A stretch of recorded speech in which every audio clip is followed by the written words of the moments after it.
I'm Celeste Riley, and at 36, I never imagined a family yacht trip would become the place I reclaimed myself. Standing beside my husband Nathan on a vessel named for legacy, it should have been a joyful escape. But years of being sidelined built to this moment. I still hear Sloane's mocking laugh. The boat's better without her. The sting of being replaced by a stranger still lingers. Before I show you the moment that silenced the Prestons, tell me, have you ever been erased by the people who should have seen you? I always start my morning slow. A cup of coffee, the same ceramic mug with the barely there crack near the handle, one I've told myself I'd replace, but never do. There's something about the imperfection that feels honest. The kitchen light filters through half-open blinds, casting stripes across the granite countertop. On any other morning, it's peaceful, predictable. But not today. Nathan had already left for work. He always does before 7, leaving behind the scent of aftershave and a half-eaten banana like a trail of absence. I was still in my robe, hair tied up, scrolling through my phone out of habit more than intention. Email, news, weather, nothing worth remembering. Until I saw it. A boomerang video posted by Ava, Nathan's niece. Champagne flutes, clinking laughter, sunglasses, reflecting sunlight, and behind it all the Preston family yacht. I paused, thumb hovering above the screen. The caption read, "Legacy getaway loading. Can't wait to set sail, Legacy." That word always landed oddly in my throat, especially when used by people who never built a damn thing.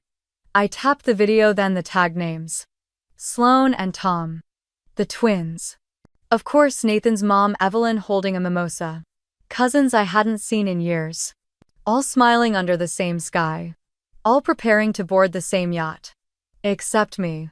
I opened the Preston family group chat, the one titled Legacy Voyagers, the one Nathan had once added me to when we first got married. It was gone. I searched my inbox for updates, even spam. Nothing. No invite, no "Hey Celeste, are you joining?" Not even a logistical oversight, just silence. My heart didn't pound. My hands didn't shake. That would have been easier. Instead, I sat still. The kind of stillness that comes after confirmation, not confusion. The coffee next to me had cooled. I hadn't taken a sip. Then it came, Sloane's message. At first, I thought she was checking in. The kind of performative courtesy she specialized in. But it wasn't a text. It was a screenshot of the guest cabin assignments.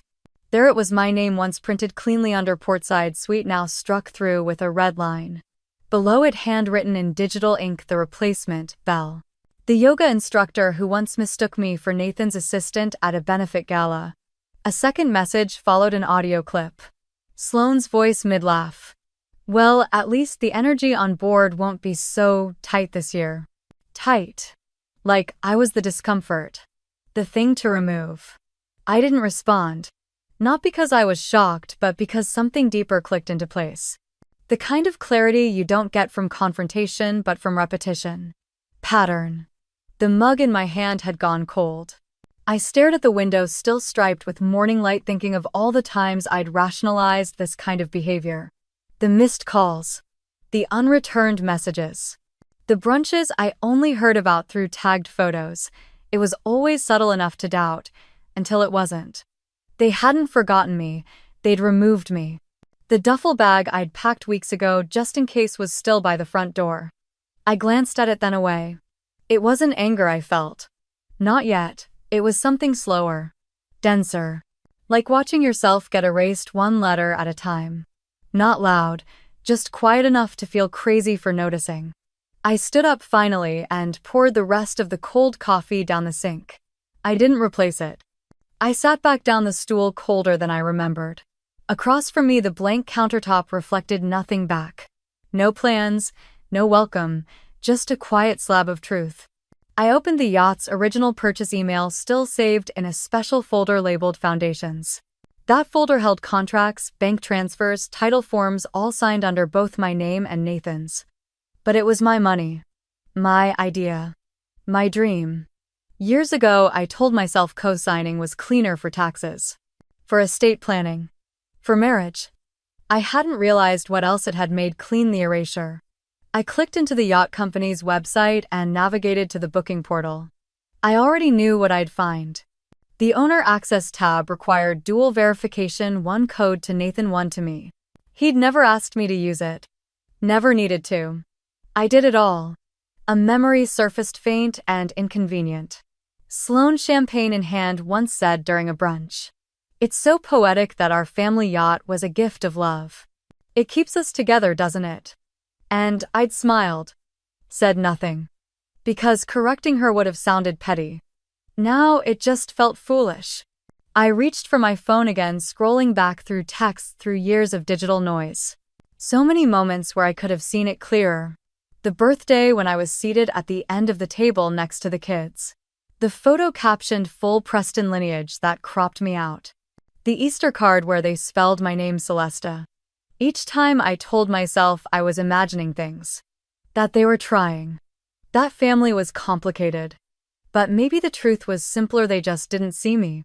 Not really. Not as part of them. Not as someone who belonged. Outside, a neighbor's dog barked once. A car engine turned over. The world kept moving.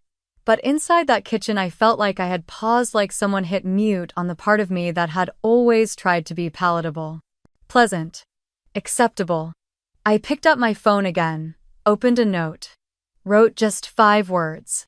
This was never an accident. Then I underlined it. Twice. And for the first time in a long time, I didn't feel like I was overreacting. I felt like I was finally seeing.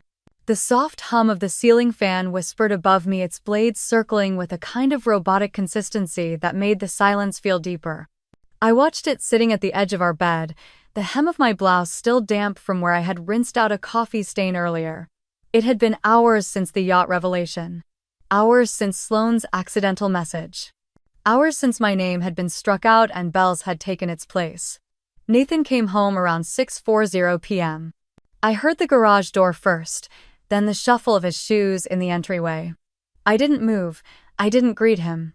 I just sat calm, composed, calculating. "Hey babe," he said, walking in with a voice rehearsed for normalcy. He tossed his keys into the ceramic bowl I'd bought from a street vendor in Morocco on our honeymoon. The clatter echoed through the room, disproportionate and jarring. I looked up, but didn't smile. "How was work?" I asked. "Long. But nothing too bad." He sat on the other side of the bed and began unlacing his shoes. "You okay? You look quiet." "I saw the yacht post," I said. He paused. "What yacht post?" I pulled out my phone and turned the screen toward him. Ava's boomerang video looping endlessly, each click of champagne glasses a jab. His brow furrowed, lips parting in something between a sigh and a lie. "Wait. Were you not added to the group?" I said nothing. The fan continued its slow rotation, pushing warm air around a room that suddenly felt airless. Nathan tapped his phone, scrolling, tapping again. Maybe they forgot, or mixed up something. "I'll ask Sloane. I'm sure it's just a mistake." I waited. He didn't call, didn't text, didn't check the guest list. Instead he stood, went into the bathroom and turned on the shower. As steam began to snake out from beneath the door, I sat back against the headboard, eyes on the ceiling. Mistake. That word again. So convenient. So void. I reached into the nightstand, pulled out the leather-bound journal I hadn't touched in weeks, and opened to a fresh page. My pen hovered for a moment before I wrote, "Observe, don't react yet." Below it in smaller print, "Silence is still a language. Sometimes the most dangerous one." I closed the journal softly and placed it back. On the nightstand the lamp flickered once. A brief dimming, then light again. Like hesitation. Like someone deciding whether or not to speak. Nathan came out moments later, towel around his waist, phone already in hand. "I'll check with them tomorrow," he said, not looking up. "Pretty sure it's just a mix-up." "Okay," I replied. Just one word. Clean. Neutral. Like a mirror. He smiled, almost relieved. As if the absence of drama was proof of peace. As if my quiet was a verdict of innocence rather than a verdict of exhaustion. He got dressed and began scrolling through emails on his laptop. I watched him from across the room. How easily he resumed life. How smoothly he existed within this polished version of partnership where omission wasn't cruelty, it was convenience. But I knew now. I knew what to look for. I watched the fan spin. And I watched Nathan too. Not to catch him, but to confirm who he had always been. I made dinner. Not because I felt like playing the role of good wife, but because normalcy buys you time camouflage for careful thinking. Roasted vegetables. Brown rice. A salmon fillet seasoned just right. Nathan joined me at the table, phone still within reach. We spoke in fragments. Weather. Work. Nothing about the yacht. Nothing about Belle. Certainly nothing about Sloane's laugh echoing in my ear. Halfway through the meal, he said, "You know, I think this whole thing's getting blown out of proportion. Sloane does stuff like this all the time. You know how she is." I set my fork down gently. "That's exactly the point," I said quietly. "She does things like this all the time, and no one ever says anything." He exhaled, exasperated. "So what do you want me to do? Start a fight over a guest list?" "I want you to see it," I said, eyes steady on his. "I want you to acknowledge that it's not just a mistake. That it's a pattern." He looked down, wiped his mouth with a napkin. "They're family, Celeste. You don't cut family off over social slights." I almost laughed. "Almost. You don't erase family from their own yacht either," I said. The room went still again. Even the fan above seemed to slow. He didn't reply. Later, after he retreated to his office to finish just one more thing, I sat alone in the living room, the hum of the ceiling fan still the only witness to my unraveling restraint. I picked up my journal again and flipped to the next page. This time I didn't just write a quote, I made a list. Things he doesn't say, I believe you. That's not okay. I'll handle it. Things he does say, it's just Sloane. Maybe it's nothing. You're being sensitive. The contrast was enough to make the ink feel heavy on the page. I closed the book again and stood in the hallway just listening. Nathan's keyboard clicked from the other room. Casual. Detached. Comfortable. Like a man who had nothing to lose in my silence. But I did. And that silence, it had begun to feel like an accomplice. I didn't bring it up again. Not that night, not the next morning. Instead, I sat at the kitchen counter in my softest sweater holding a mug of lukewarm coffee. The ceiling fan still hummed above, same rhythm, same indifferent pace. But something in me had slowed to match its steady alert. Mid-morning, I got the email. Subject line: cancellation. Confirmation. Cabin release processed. No frills, no apology. Just a sterile receipt for my own erasure. The sender: the Yacht Charter Company. The request logged 3 days ago. 3 days. I opened the attached PDF.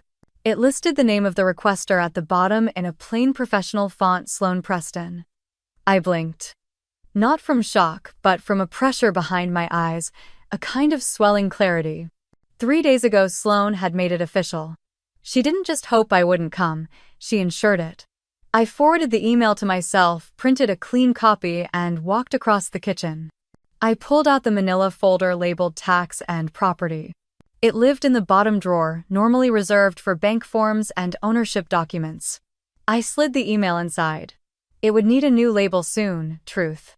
That afternoon, while Nathan buried himself in a webinar about portfolio diversification, I opened a blank note on my laptop.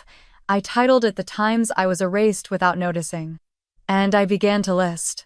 The group photo from Evelyn's birthday, where my shoulder made it into the frame, but my face didn't. The baby shower for Rachel: no invite. "We assumed you were out of town," Sloane had said. I wasn't. I had RSVP'd to the calendar reminder Nathan forgot to forward. The annual Christmas card where they used a picture taken the weekend I had the flu. "You were missed," Evelyn wrote in her email. But she never asked if I was okay. The charity event where the MC announced thanks to Nathan Preston and his family. I stood next to him on stage holding the giant check. No one said my name. The caption on Ava's Instagram post: "My favorite couple with Nathan and Belle." Each line came out faster. As if the words had always been waiting behind my teeth. I paused, fingers hovering above the keyboard. I wasn't angry, not in the way I used to be. Not in the way that made your chest tight or your voice shake. This was different. This was clarity. I closed the laptop gently and looked out the window. The sky was overcast. The trees still. Even the neighborhood dogs were silent, like the world had paused in mutual recognition. I walked back to the drawer. Pulled out the folder again. This time I added more pages. My copy of the yacht purchase agreement. A printout of the guest list from last year with my name on it. A transcript from the family Zoom call where Sloan said, "It's so nice when only the core group comes." Only the core group.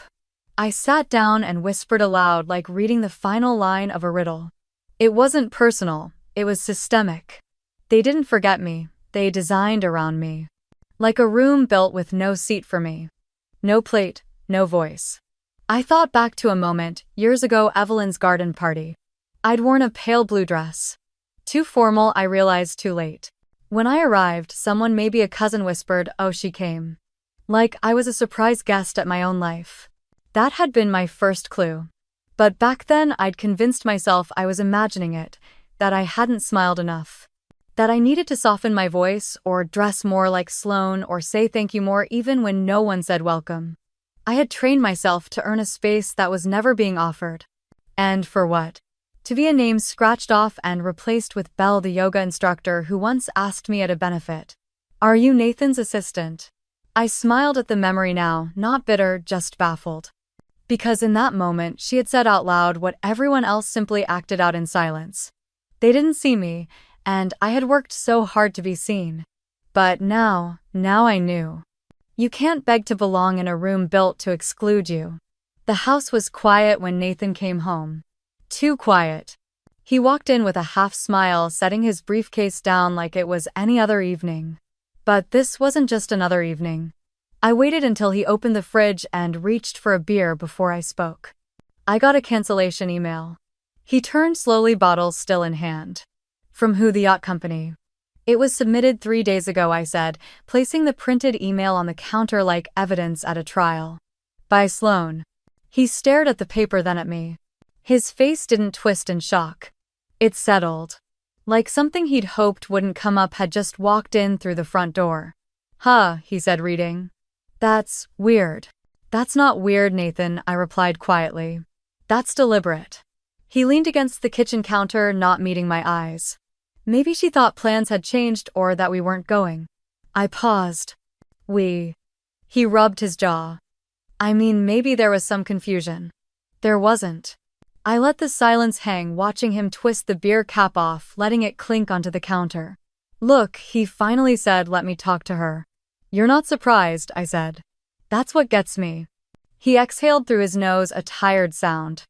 "I'm just trying to keep the peace." "There is no peace," I said, my voice steady. "There's pretending, there's avoidance, there's silence." He said nothing. I picked up the paper, folded it in half, and slid it back into the folder marked Truth. Later that night, I sat in the kitchen alone, washing dishes from a dinner we barely spoke through. Nathan had retreated to the den. ESPN murmured faintly in the background. The water ran warm over my hands, the sponge moving in slow circles across a wine glass. Not because it was dirty, but because I needed something repetitive, something grounding. Across the counter, my phone lit up with a new notification, an audio message forwarded from an unknown number. I tapped play. It was Sloane's voice. Loud, flippant, familiar. "Just keep her calm, I'll handle the rest." Another voice responded. Nathan's, "Yeah, I'll smooth it out."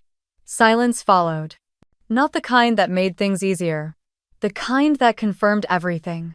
I stood still, not frozen, just empty. There wasn't pain. Not the sharp kind. Only a cold void of recognition. He knew. He always knew. And instead of standing beside me, he stood just far enough away not to be blamed. I finished washing the glass. Dried my hands. Set everything back in place. The kitchen glowed in soft lamplight. The hum of the dishwasher behind me. I leaned against the sink and stared into the dark window, my reflection barely there. I had always thought betrayal came with raised voices, broken plates, dramatic exits. But this was quieter. He hadn't yelled. He hadn't lied. He had just not spoken.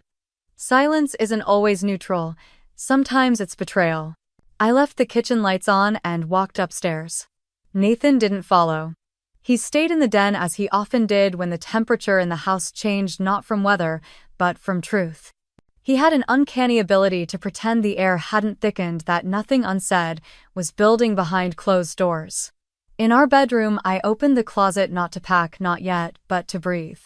The fabric of my jackets hung in quiet protest, untouched since spring. My gaze fell on the navy dress I wore the first time I met his mother.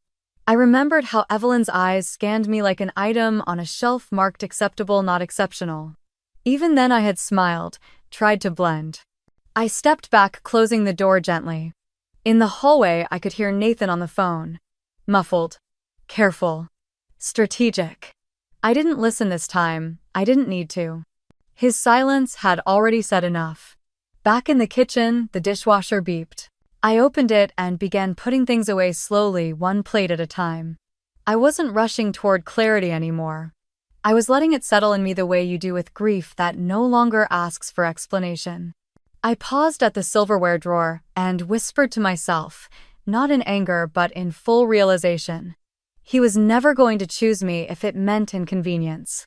That's the thing no one tells you about betrayal. It doesn't always come from the enemies. Sometimes it comes from the person sitting right beside you doing nothing. I didn't sleep that night. Not from rage. Not from heartbreak. From clarity.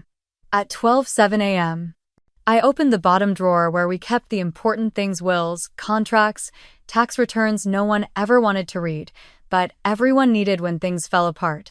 That's where I began. Not with rage, with records. The manila folder I had once labeled tax plus property now sat on the rug in the center of our bedroom. I removed the outdated files and began stacking new pages, each one carefully chosen not for what it said alone, but for what it proved. I printed the yacht's purchase contract. Page 1, buyer Celeste Riley. Page 3, signature notarized. Mine. The transfer wire for the down payment, $1.25 million, dated the same week. Nathan's family was on vacation, drinking rosé and posting Instagram stories about legacy and love. Then the charter confirmation email. The original booking. The confirmation number. The name on the account, Celeste Riley. Next came the cancellation email. Cold, efficient. Dated 3 days before Nathan pretended to be surprised. Cabin cancellation successfully processed. Submitted by Sloan Preston. I didn't add sticky notes. Didn't highlight in red. Truth doesn't need help to be sharp, it just needs to be shown. Then came the screenshots. One from the family chat thread. My name clearly visible, then clearly gone. Replaced by Belle, the yoga instructor, who once asked me at a charity dinner if I did Nathan's scheduling. Another from Sloan's Instagram story. Legacy weekend loading. A looped video of champagne, the yacht glinting in the background. Every smile choreographed, every tag intentional. I added the transcript from her podcast episode, The Yacht Represents Our Family Story. It's not just a vessel, it's continuity. She said that 3 months after telling me, honestly, Celeste, you're lucky to even be included. Most in-laws don't get invited to these things. At 1:18 a.m., I added one last page. The email Evelyn sent last year to the family about Thanksgiving plans will seat Celeste at the kids' table since space is tight. A joke, maybe. But no one laughed, and no one corrected her. By 1:30 the folder was thick. I pulled out a blank label from the drawer and stared at it for a long time. Reclaim, I wrote. Slowly, carefully, I peeled off the old label, tax plus property, and replaced it with the new one. It stuck perfectly. Like it belonged. Like I did.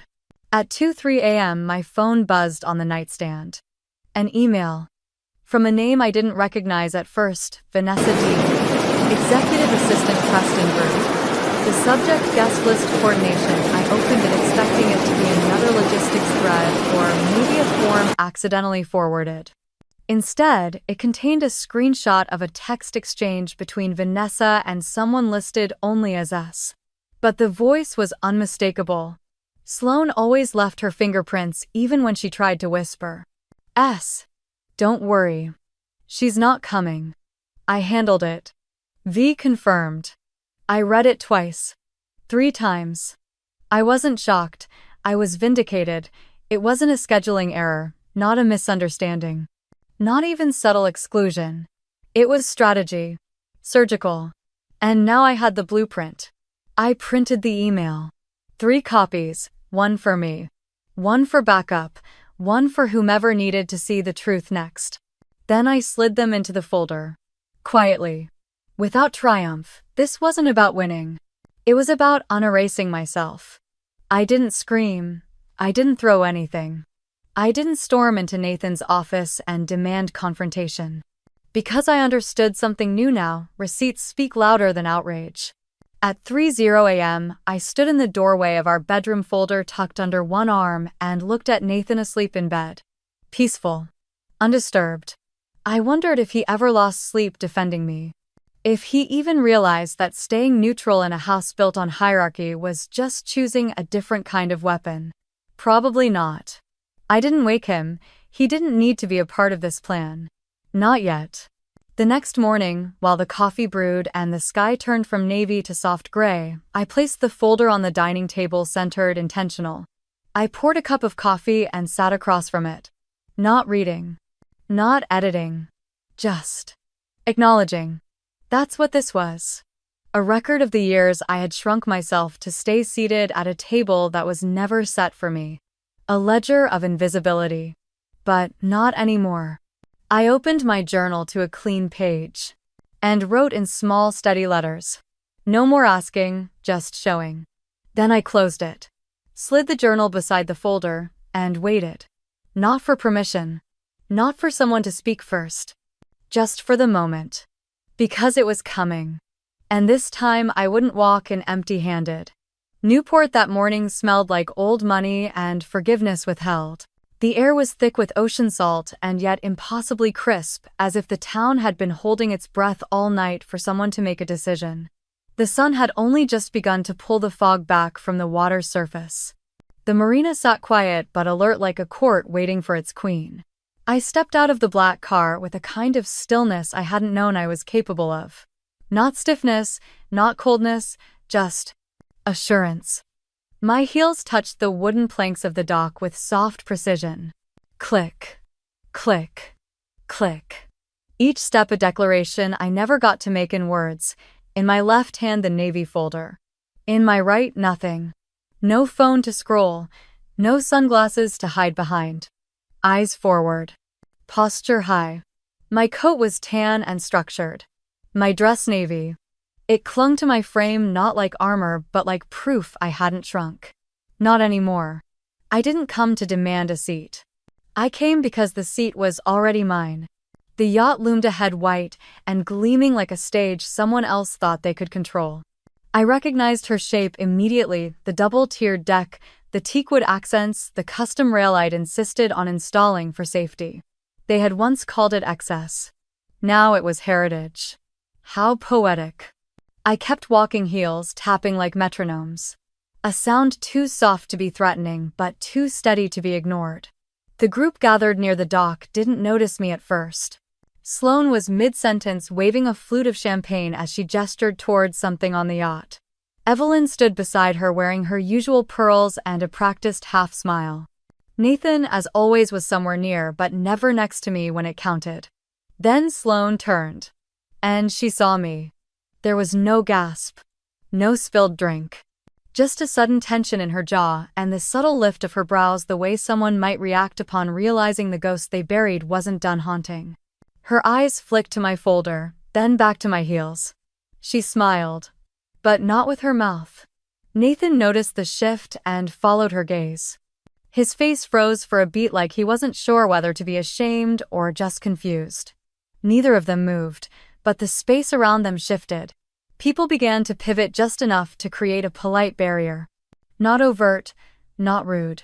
Just a careful choreography designed to say, "You weren't expected."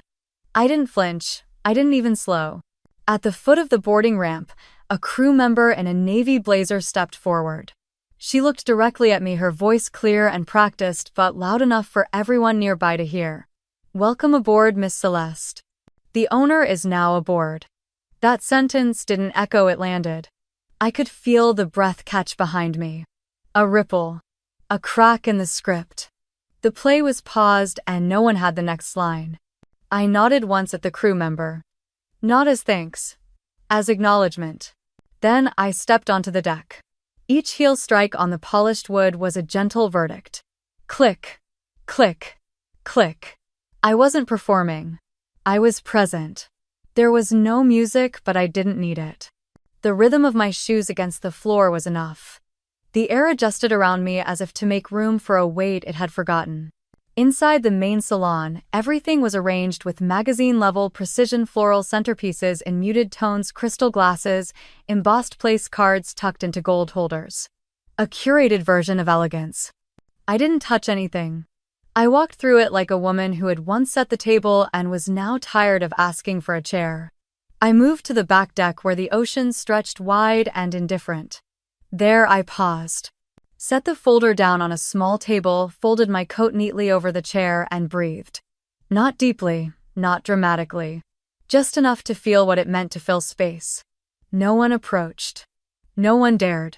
And yet I wasn't alone. Not anymore. Because presence isn't about attention, it's about gravity. The engines hummed to life. The dock began to slip away inch by inch like a curtain falling on the first act. I stood at the rail, fingers curled loosely around the polished wood. The wind lifted strands of my hair as the yacht turned toward open water. I didn't look back. Because this moment wasn't about what I was leaving, it was about what I was standing on. A vessel I chose. A path I paved. A silence I filled not with words but with weight. This wasn't revenge, it was presence. Inside I heard clinks of glasses. Polite murmurs. Fabric shifting as people adjusted their roles. I didn't go in. Not yet. I needed them to feel the space I took up now. Not out of spite. Out of balance. They had turned me into a ghost for years, smiling over my shoulder, calling me one of us while moving me further from the center. Now I wasn't a guest. I was the foundation. Let them stumble over new scripts. Let them wonder how to adjust. I wouldn't raise my voice. I wouldn't make a scene. But I would walk. In heels, with evidence. Antique that bore my name. And let every step remind them. The owner is now aboard. I didn't plan to watch the performance. But when you stop chasing the spotlight, it has a funny way of swinging back around.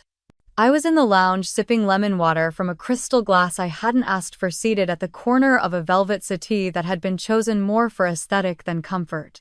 Callista, one of the few in Nathan's extended family with a spine and a working sense of humor, sat beside me, scrolling her phone. They're setting up for the live now, she murmured, not looking up. I knew what she meant. Sloane. It was tradition by now. A short syrupy livestream during every Legacy event to show the world how warm and curated the Prestons were. The kind of digital footprint meant to dazzle, not document. Callista tilted her screen slightly toward me, just enough that I could see the glowing red live in the top corner. Sloane had angled herself perfectly, standing on the upper deck with the sea behind her and the soft lighting of golden hour kissing her cheeks. Hi everyone, she chimed, voice sweet as artificial vanilla. We're so excited to share a little slice of our family tradition today.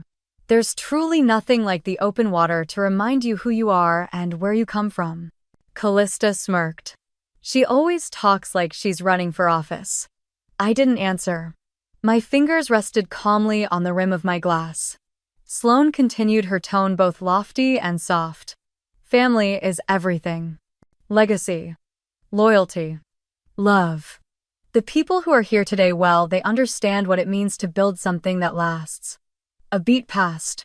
And for those who couldn't be with us, she added, voice dipped in just enough pity, we carry your spirit with us always. Callista whispered, gag me. Still, I said nothing. Sloane angled the camera to show the deck, the table settings, the horizon. The feed filled with hearts and comments, some from family friends, others from followers who probably didn't know what kind of truth was about to crack through the gloss. And then it happened. Like most real things do, without fanfare. Behind her, a crew member walked by carrying a tray of glassware, unaware or unconcerned about the camera. He passed just close enough to be caught in the frame. He didn't pause, but his words did. He turned briefly to one of his colleagues and said, clear as day, into the mic of Sloane's phone, "Glad to have you aboard again, Miss Celeste, the owner." That was it. Simple. Direct. Undeniable. Sloane froze. It wasn't a dramatic fall or gasp. Just a blink. Then another. Her mouth twitched just slightly. You could see the computation happening behind her eyes, the attempt to override a system error in real time. The comments on the live chat lit up instantly. Wait, she's the owner not Nathan, who's Celeste. This is getting juicy. Tell us more, Miss Celeste, Callista snorted. Well, there it is. Sloane tried to recover. She smiled too quickly and launched into a vague monologue about shared contribution and generational partnerships. But it was too late. The damage had already landed, and this time it was public. Callista tilted her screen to show me the comment count climbing by the second. Don't worry, she said, smirking. I screen recorded it. I didn't ask her to. I didn't need to. Truth once said out loud doesn't need your permission to walk into the room. 15 minutes later, Sloane stormed off the upper deck and found me near the port hallway, standing by the floral arrangements she'd painstakingly coordinated. You planned that, she hissed, voice low but shaking. I met her gaze, unbothered. Planned what a man doing his job. Don't play dumb, Celeste. I set my glass down. I didn't tell him to say it, I just let you speak your truth, and then I let the actual truth show up. Her face flushed. Not from embarrassment, no, Sloane didn't do shame. It was the panic of losing control. Of watching a carefully written script unravel in real time under an audience she thought she controlled. You don't belong here, she spat, the mask slipping. I didn't flinch. That's the thing, Sloane, I said quietly. I don't need to belong. I built my place. She blinked like she hadn't prepared for that sentence. Then she turned and walked away. No apology, no denial. Just retreat. Back in the lounge, Callista was still watching the video. They're reposting it already, she said. Clipped it with captions and everything. I raised an eyebrow. Really? She handed me her phone. At the bottom of the clip someone had added the words, "When you try to erase someone and the microphone disagrees." I smiled. Not a smug smile.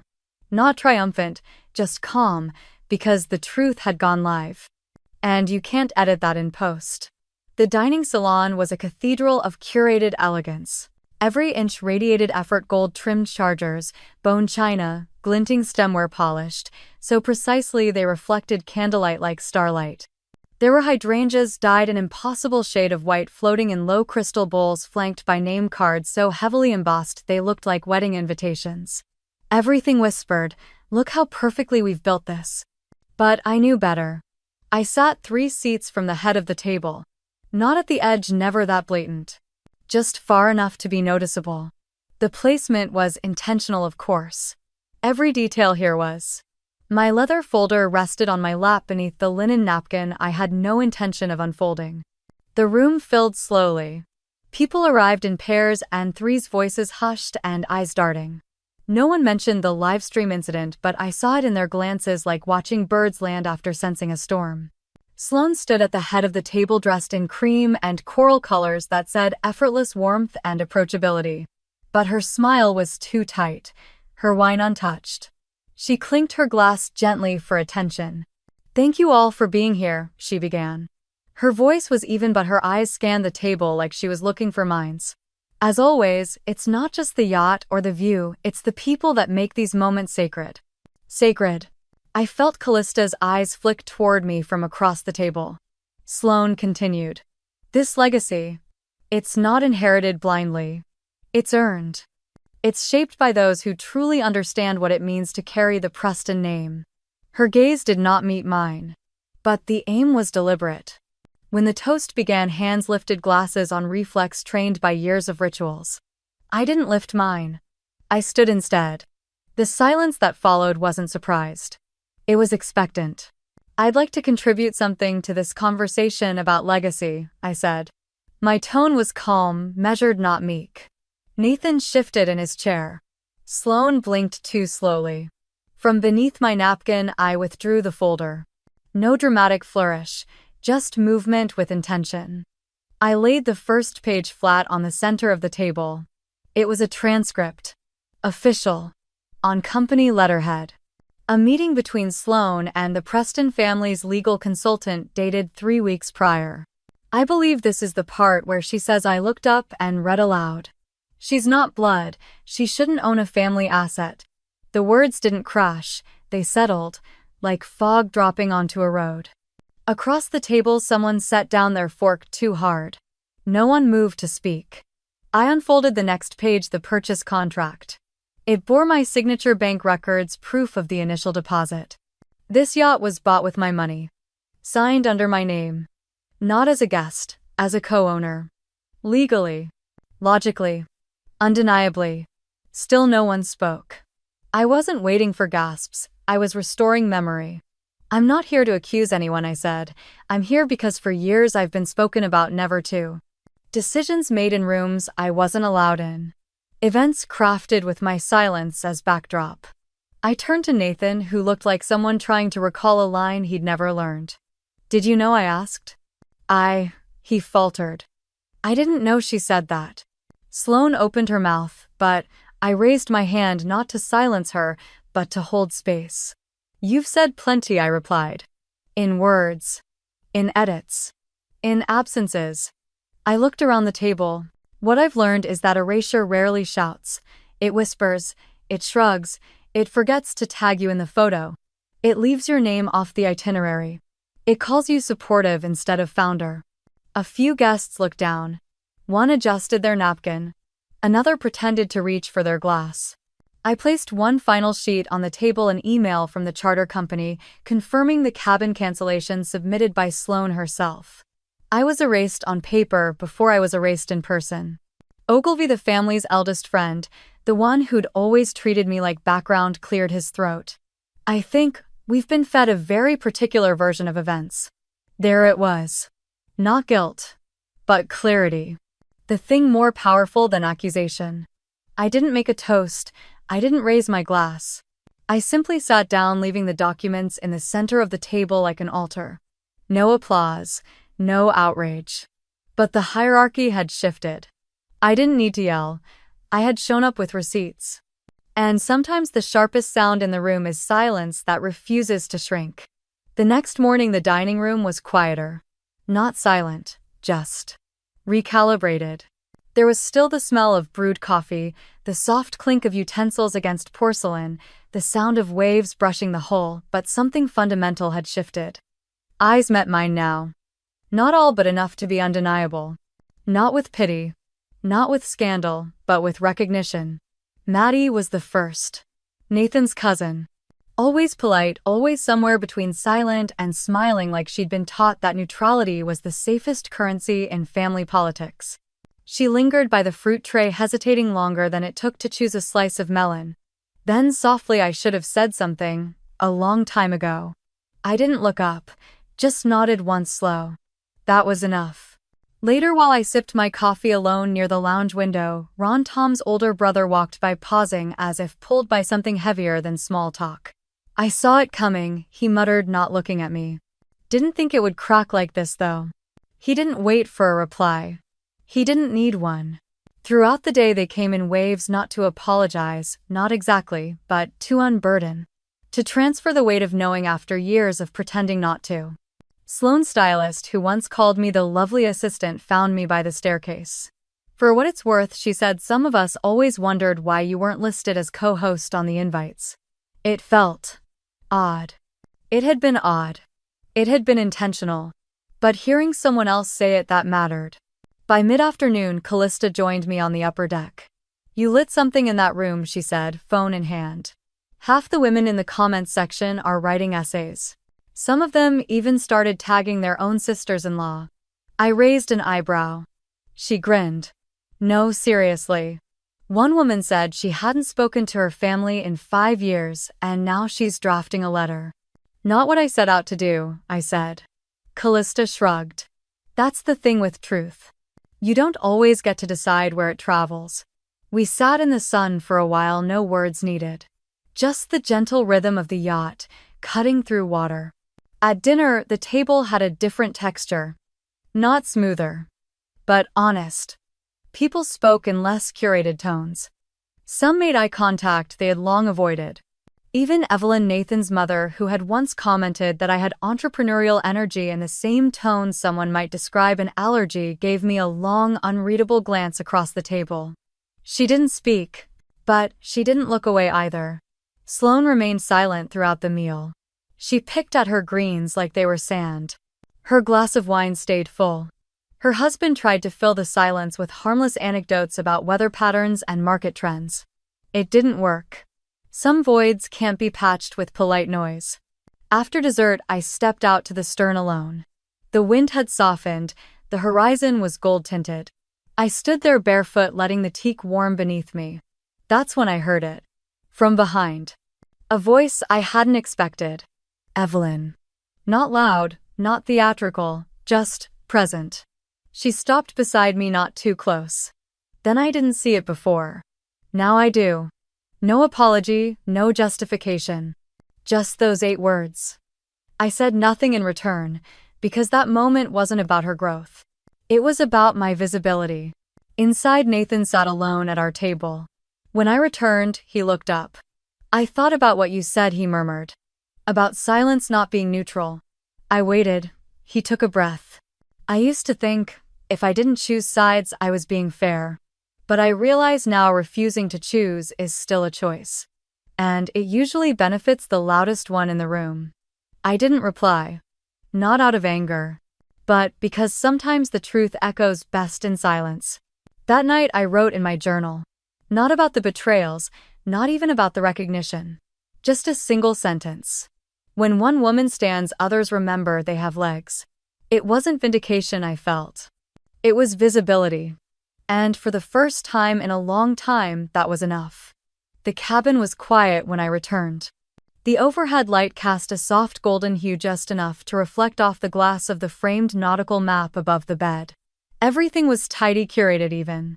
Like the rest of the yacht, it carried the same cold elegance, perfect angles, muted colors, not a single thing out of place. Except for me. I stood in the center of the room, listening to the hum of the distant engine, the faint murmur of laughter still trailing from the dining room. But I didn't feel like going back. Not because I wasn't welcome this time, no one could deny my place, but because I had finally stepped out of the role I used to beg to play. I walked to the small desk in the corner where my leather folder still sat. It looked smaller now, somehow like it had already done its job and was ready to rest. I opened it one last time and pulled out a page. Not a contract, not a receipt. A list. Things I let slide. The one I had started in the kitchen weeks ago, the day I received the cancellation email.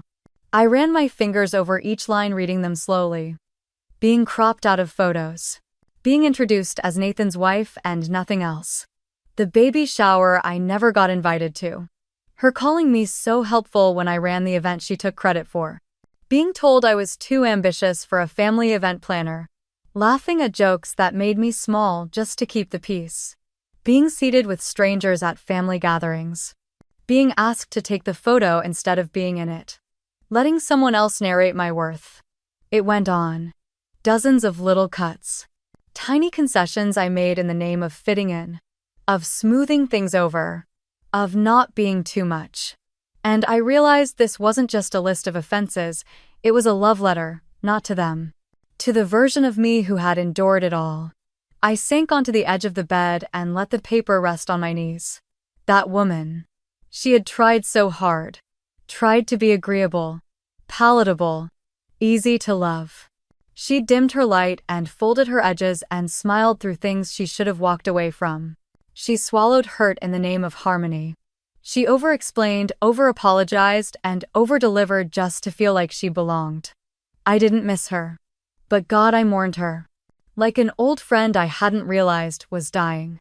She had shown up when no one else did. Bit her tongue while others spoke for her. Wore outfits she didn't like just to avoid the eye roll. Took blame for peacekeeping. Saturday at the kids' table, literally and metaphorically. Agreed to things that scraped against her values because confrontation felt heavier than compromise. She was every woman raised to believe that being too much was dangerous and being just enough was safety. She didn't make waves. she swallowed them. And in doing so, she forgot the sound of her own name. She believed that love was something to be earned, not something that should have been hers by default. And now for the first time, I let myself sit with her memory, not to pull her back, but to let her rest. Outside, the wind picked up slightly. A knock of breeze rattled the deck railings above. I stood and walked to the small drawer by the bed where the matches were kept for the emergency candles. I took one, stepped outside to the narrow balcony, and lit the list on fire. The paper caught quickly, curling inward on itself like it was exhaling for the first time in years. The flame danced quietly, no drama, no flaring anger. Just release. As the last of the ash fluttered away, I whispered, not for anyone else to hear, "Thank you for getting me here, but I won't be needing you going forward." I didn't cry, I didn't clench my fists. I just stood in the breeze with one hand on the balcony rail and the other hanging loose by my side. There was no eulogy for her, just reverence. Because she survived. And surviving is not a small thing. But she wasn't meant to live forever. I closed the balcony door behind me and stood for a long while in the doorway. When I looked at my reflection in the glass, it wasn't triumphant, it was whole. Not polished, but real. That night, I didn't journal. I didn't strategize. I didn't rehearse what I would say next or worry about the next interaction. I laid down and let the silence hold me like a hand on my back, steadying but no longer guiding. Because tomorrow I would wake up no longer defending my place, just living in it. The first Sunday after the yacht trip, I hosted brunch. There was no invitation card embossed in gold. No group text filled with exclamation marks and matching emojis. Just a handful of quiet messages sent with intention. 3 to be exact. To Callista, whose silence never meant indifference but attention. To Ronald, who chose integrity over politeness when it mattered. And to Maya, the youngest of the family, who called after the storm not to fix it but to understand it. I made no speech, no announcement. I simply said eggs at 10. Come hungry. The morning of I woke earlier than usual. Not out of nervousness but readiness. It felt like a kind of ritual. The sun came in through the east windows, casting golden bars of light across the oak floors. I brewed coffee slowly, deliberately, letting the aroma fill the house. I didn't use the dining set from Nathan's parents. I sold that weeks ago. Instead, I pulled out the old table from the garage, the one I had bought secondhand during the early startup days. I had refinished it myself in a cramped apartment balcony, sanding through splinters with bare hands, staining it between delivery runs. That table had no pedigree, but it had soul. And now, it sat proudly in my dining room, scarred and gleaming, a testament to everything I had once built without permission. I said it simply: no name cards, no crystalware, just mismatched mugs, folded linen, and a bowl of strawberries in the center. The chairs didn't match either. That was the point. 10 minutes before 10, the doorbell rang. Callista stepped in first, holding a small box of lemon bars. Homemade. Sort of, she winked. Ronald came next in a navy pullover and jeans that made him look years younger than his firm voice usually suggested. I brought jam, he said, holding up a jar. Fig and honesty. I laughed. The best flavor.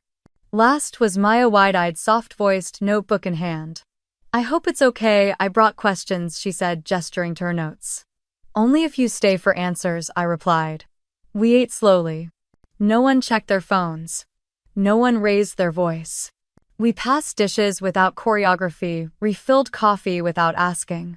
There were pauses in the conversation, real ones. The kind that come not from discomfort but from thoughtfulness. Callista asked about the moment on the yacht. When he said, "The owner is now aboard," what did that feel like? I stirred my coffee before answering. Not triumph, I said, presence. Like I had finally stepped into a room without shrinking. Ronald nodded. Sometimes the most powerful thing you can do is just not disappear. Maya looked up. How did you know who to invite today? I paused. I didn't invite blood, I said.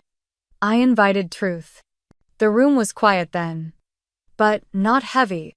More like full. At some point we drifted into the living room. Callista curled up on the couch, her shoes off, ankles tucked under her. Ronald wandered through the hallway, stopping to admire the framed photo of my first storefront. Maya lingered near the bookshelves, touching the spines of old journals. It didn't feel like hosting, it felt like home. When they left one by one, it wasn't with quick hugs or empty promises to do this again sometime. It was with eye contact, with real thanks, with unspoken understanding. And when I closed the door behind the last guest, I stood for a long while in the entryway, breathing, not performing, not anticipating, just being. Later that afternoon, I wiped down the old table, not to erase anything but to honor it. My hand paused at one of the dents near the corner. I remembered how it got there years ago. I dropped a mug during a phone call with an investor who told me I sounded too soft to lead a venture. The mug had shattered. But the table stayed standing. It still did. I sat down at the head of it not because I needed authority, but because it was my table. And for the first time in a very long time, that meant something. Not a title, not a position granted through someone else's approval, but a space I had made, one no one could unmake. I didn't miss the parties I wasn't invited to. I didn't miss the way Sloan orchestrated seating charts like social chess. I didn't miss the tight smiles or the words said just out of earshot. What I had now was quieter. But it was real. I pulled out a pen and opened my notebook. On a fresh page I wrote, "Don't beg for a seat. Build the table." Underneath it I added, "Then choose carefully who gets to sit." I closed the notebook and let my fingers rest on its cover. This wasn't a victory lap, it was a foundation. The house was quiet again.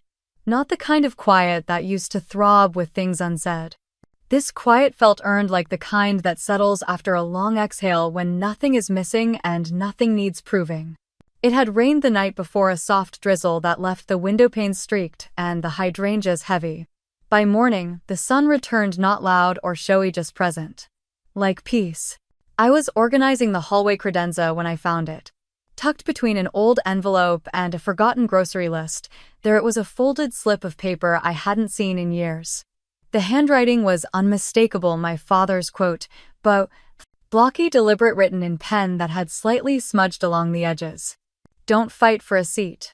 Build your own table." I traced the words with my fingertip, remembering the moment he gave it to me. It wasn't a dramatic gesture. Just a moment after a family dinner years ago when I had smiled too long and spoken too little. He had pulled me aside and said, "Some rooms weren't built with you in mind, Celeste. That doesn't mean you're not meant to be heard, it means you need your own room." Back then I didn't understand the weight of it. Now I did. And I wasn't angry that it took this long. Because some lessons don't arrive on schedule. They arrive when you're finally ready to live them. That afternoon a message lit up my phone. From Maya. "Hi Celeste. I hope I'm not overstepping, but I'm applying to a business mentorship program. Would you be willing to look over my application? Maybe even offer a little advice?" I stared at her words for a moment, then smiled. This wasn't a reconciliation. This wasn't a fix for everything that had gone wrong. This was something better. A continuation. I wrote back, "Yes. I'd be honored." Then I set my phone down and walked into the dining room. The second-hand table sat in sunlight, now golden beams spilling over its surface like blessings. It wasn't glamorous, but it was mine. And across from where I stood, I imagined Maya, pen in hand, asking real questions, unlearning old patterns, rebuilding something truer. This was never about revenge. This wasn't even about legacy. It was about presence, showing up fully, finally, and staying there without apology. It was about truth, quiet, undeniable, not shouted, but placed gently like a folded napkin or a page from an old journal. It was about peace, the kind that doesn't always come from closure, but from clarity. I didn't need Sloan to apologize. I didn't need Nathan to rewrite the past. I didn't need anyone to clap or cheer or acknowledge me out loud. Because healing didn't sound like "I'm sorry." It sounded like this silence. This sunlight. This freedom from performing. Sometimes I think back to that version of me, the one who wanted so badly to belong, she bent herself into impossible shapes. I don't hate her, I just don't need her anymore. She got me here. Now I'll take it from here. There was no music playing, but the breeze coming in through the open window hummed against the curtains. And somewhere in the neighborhood, someone's wind chime offered a single clear note. A kind of punctuation mark. Soft, final, perfect. The end was never the point. The point was becoming someone who didn't need an ending to begin again. If this story reached something inside you, if you've ever felt invisible at someone else's table, if you've ever silenced yourself to be included, if you've ever lit your own way forward while others tried to dim it, then stay. Because we're just getting started.